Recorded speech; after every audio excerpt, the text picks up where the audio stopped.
आने के बाद से ही विवादों के स्वामी के रूप में प्रख्यात हो चुके स्वामी प्रसाद मौर्य ने एक बार फिर विवादित बयान दिया है।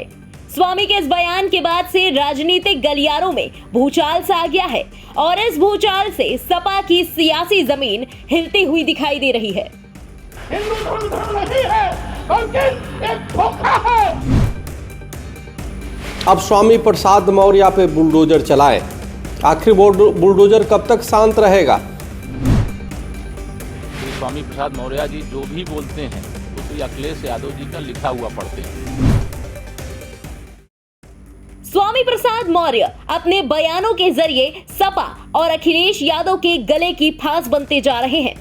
एक तरफ अखिलेश यादव ब्राह्मण सम्मेलन कर रहे हैं, पीडीए के ए को अल्पसंख्यक के साथ साथ अगड़े से भी जोड़ने की कोशिश कर रहे हैं, लेकिन दूसरी तरफ स्वामी प्रसाद मौर्य उनके किए कराए पर पानी फेर दे रहे हैं। सपा के राष्ट्रीय महासचिव स्वामी प्रसाद मौर्य ने हिंदू धर्म को लेकर एक बार फिर विवादित बयान दिया है। दिल्ली की एक रैली में बोलते हुए स्वामी प्रसाद मौर्य ने हिंदू धर्म को धोखा करार दे डाला। उन्होंने अपनी बात को सिद्ध करने के लिए सुप्रीम कोर्ट, मोहन भागवत और पीएम नरेंद्र मोदी का जिक्र भी किया। आप भी सुनिए। हिंदू एक धोखा है और वैसे भी 1995 माननीय सर्वोच्च न्यायालय ने अपने आदेश में कहा था हिंदू कोई धर्म नहीं, ये लोगों के जीवन जीने की एक शैली है। यही नहीं, जो सबसे बड़े धर्म के ठेकेदार बनते हैं, आरएसएस के प्रमुख मोहन भागवत जी ने भी कहा है, एक नहीं 2 बार कहा, हिंदू धर्म नाम का कोई धर्म नहीं है बल्कि लोगों के जीवन जीने की एक कला। देश के माननीय प्रधानमंत्री जी ने भी कहा, माननीय मोदी ने भी कहा, हिंदू धर्म नहीं है।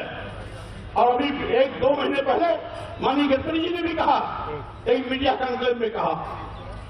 लेकिन इन लोगों के कहने से किसी की भावना आहत नहीं होती है।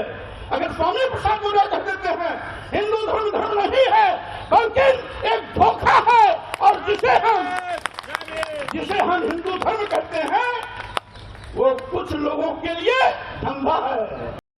स्वामी प्रसाद मौर्य के इस बयान के बाद एक बार फिर से हिंदू धर्म को मानने वाले लोगों में उबाल देखने को मिल रहा है। स्वामी प्रसाद मौर्य के बयान पर अखिल भारतीय हिंदू महासभा के अध्यक्ष स्वामी चक्रपाणी महाराज ने सूबे के मुखिया योगी आदित्यनाथ से उन पर बुलडोजर चलाने की मांग की है।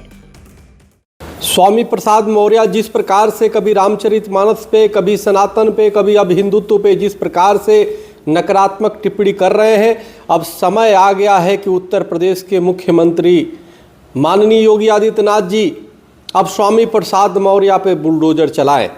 आखिर बुलडोजर कब तक शांत रहेगा? इन्होंने एक जिस प्रकार से बोलने की एक नीचता तक गिरते जा रहे हैं, इससे स्पष्ट हो चुका है कि स्वामी प्रसाद मौर्य की पाप का घड़ा अब भर चुका है। अब उस घड़े को फोड़ने की आवश्यकता है। स्वामी प्रसाद के बयानों से समाजवादी पार्टी बार बार किनारा करती रही है। कन्नौज में ब्राह्मण महासम्मेलन के दौरान लोगों ने अखिलेश यादव से स्वामी प्रसाद मौर्य के बयानों की शिकायत की।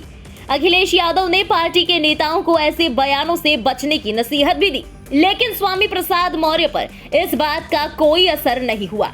यही वजह है कि स्वामी के बयान को लेकर डिप्टी सीएम केशव प्रसाद मौर्य ने अखिलेश यादव को जिम्मेदार करार दिया है। देखिए, श्री अखिलेश यादव जी उत्तर प्रदेश की जनता को मूर्ख ना बनावें। श्री स्वामी प्रसाद मौर्य जी जो भी बोलते हैं, उल्टे सीधे बयान वह जो देते हैं, वो श्री अखिलेश यादव जी का लिखा हुआ पढ़ते हैं। और वह सोचें कि अगर उत्तर प्रदेश की जनता को गुमराह कर लेंगे तो 2024 के लोकसभा चुनाव में समाजवादी पार्टी, घमंडिया गठबंधन, भाजपा विरोधियों का खाता नहीं खुलेगा। फिलहाल स्वामी प्रसाद पर सपा मुखिया की नसीहत का ना तो असर दिखाई दे रहा है और ना ही उनके विवादित बयानों पर लगाम लगती नजर आ रही है। यही वजह है कि एक बार फिर से चुनावी गलियारों में भूचाल आया हुआ है और सियासी महासागर में सुनामी के आसार भी दिखाई दे रहे हैं। ब्यूरो रिपोर्ट, इंडिया पब्लिक खबर। फिलहाल इस पूरी खबर पर आपका क्या कहना है, कमेंट में लिखकर अपनी राय जरूर बताएं। इंडिया पब्लिक खबर के यूट्यूब चैनल के साथ जुड़ने के लिए फौरन सब्सक्राइब करें और बेल आइकन दबाना बिल्कुल ना भूलें।